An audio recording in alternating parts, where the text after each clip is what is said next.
बदलापूरच्या स्वानंद अर्णव इमारतीच्या रहिवाशांनी आमदार किसन कथोरे यांचे आभार मानत आनंद साजरा केलाय। या इमारतीच्या जागेवर रेल्वेकडून भूसंपादनाची चुकीची नोंद करण्यात आली होती। यानंतर आमदार किसन कथोरे यांनी विधिमंडळात लक्षवेधीच्या माध्यमातून हा प्रश्न मांडताच प्रांत अधिकाऱ्यांनी रेल्वेकडे पाठपुरावा करून ही नोंद हटवली आणि रहिवाशांना मोठा दिलासा मिळाला। बदलापूरच्या कात्रप परिसरात प्राणजी सिटी परिसरात स्वानंद अर्णव इमारत असून तिच्या मागूनच रेल्वे लाईन गेली आहे। तिसऱ्या चौथ्या मार्गिकेसाठी भूसंपादन करताना प्रत्यक्षात एक जागा संपादित करून 7 बाऱ्यावर नोंद करताना मात्र स्वानंद इमारतीच्या जागेवर रेल्वेनं भूसंपादनाची नोंद केली होती। कन्व्हेन्स डीड करताना वकील प्रदीप पाटील यांच्या लक्षात ही बाब आली आणि त्यांनी नरहरी पाटील, आदित्य पाटील यांच्या माध्यमातून आमदार किसन कथोरे यांच्याकडे हा प्रश्न नेला। यानंतर कथोरे यांनी तातडीने विधिमंडळ अधिवेशनात लक्षवेधी मांडत त्या रहिवाशांचा त्रास समोर आणला।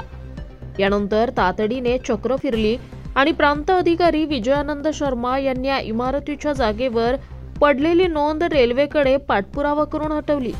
यामुळे स्वानंद अर्णव इमारतीतील 100 कुटुंबांना मोठा दिलासा मिळाला असून त्यांनी आमदार किसन कथोरे यांचा इमारतीच्या आवारात सत्कार केला। यावेळी माजी नगरसेवक नरहरी पाटील, समाजसेवक आदित्य पाटील, वकील प्रदीप पाटील यांच्यासह इमारतीतील रहिवासी उपस्थित होते। रेल्वेचं 3ऱ्या 4थ्या लाईनचं काम सुरू होते आणि त्यामध्ये भूसंपादनाची सुरुवात ही झालेली होती। त्या भूसंपादनामध्ये स्वानंद अर्णव यांच्या जागा जी आहे ती चुकीच्या दिशेने काही नागरिकांनी किंवा जुन्या कोणीतरी काही असे हितचिंतक त्यांच्या माध्यमातून त्याला पूर्ण दाखवून दिली गेली आणि रेल्वेला ती भूसंपादन करायला लावलं। रेल्वेने ती भूसंपादन केली आणि रेल्वेने भूसंपादन केल्यानंतर या नागरिकांच्या सर्वेमध्ये लक्षात आलं की आपली जागा ही सुरक्षित राहायला पाहिजे, ती जात नाही, कारण एवढ्या 100 कुटुंबांचा प्रश्न तो त्यांच्यावर प्रसंग आला होता। आणि ते माझ्याकडे एक दिवस अचानक आदित्य पाटील, नरहरी पाटील हे घेऊन आले।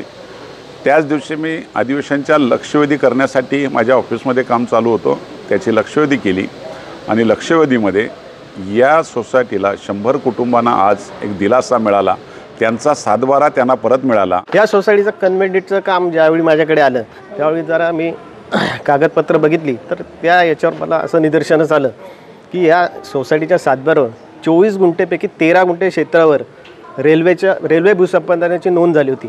मग आम्ही सोसायटीशी संपर्क केला, बिल्डरशी संपर्क केला, काही कागदपत्र काढली। त्यानंतर असं कळलं की ती नोंदच चुकी झाली, क्षेत्रच बाधित होत नव्हतं, ती क्षेत्राची नोंद या 24 गुंठ्यावर टाकली गेली। त्यानंतर आम्ही प्रांत साहेबांकडे हे आम्ही दुरुस्तीसाठी अर्ज केला वगैरे। त्यानंतर कथोरे साहेबांनी अधिवेशनामध्ये तो विषय उचलून धरला आणि खास करून मीडियाने तो विषय उचलून धरला होता। तर मीडियाच्याही त्यामध्ये मोलाचा वाटा आहे या सगळ्या गोष्टीमध्ये न्याय मिळवण्यासाठी। आमदार साहेबांनी सुद्धा त्याची अत्यंत अत्यावश्यक पद्धतीने दखल घेतली आणि तो लक्षवेधी लावून हा प्रॉब्लेम सॉर्ट आउट करून घेतला। 100 कुटुंबांनी एकत्र येऊन खरं तर आणि आपल्या सगळ्यांच्या सहकार्यानेच हा प्रश्न सुटलेला आहे। आम्ही फक्त यांच्या जोडीला ताकदीने उभे राहिलो। जेव्हा आम्ही या प्रॉब्लेममध्ये आलो होतो पाटील साहेबांकडे, आम्ही आमचे वकील आहेत त्यांच्याकडे गेलो होतो, आमचे नगरसेवक आदित्य साहेब, पाटील साहेब यांच्याकडे गेलो। त्यांनी आम्हाला घेऊन आमदार साहेबांकडे गेले होते आणि आमदार साहेबांनी खरंच खूप वैयक्तिक लक्ष देऊन लक्षवेधी केली याच्यामध्ये। आणि आज हा जो निर्णय खूप लांबवर जाणार होता तो अत्यंत जलद गतीने त्याच्यावरती निर्णय घेऊन तुम्ही बघत असाल की 1 महिन्याच्या आतमध्येच याच्यावरती निर्णय आला आहे।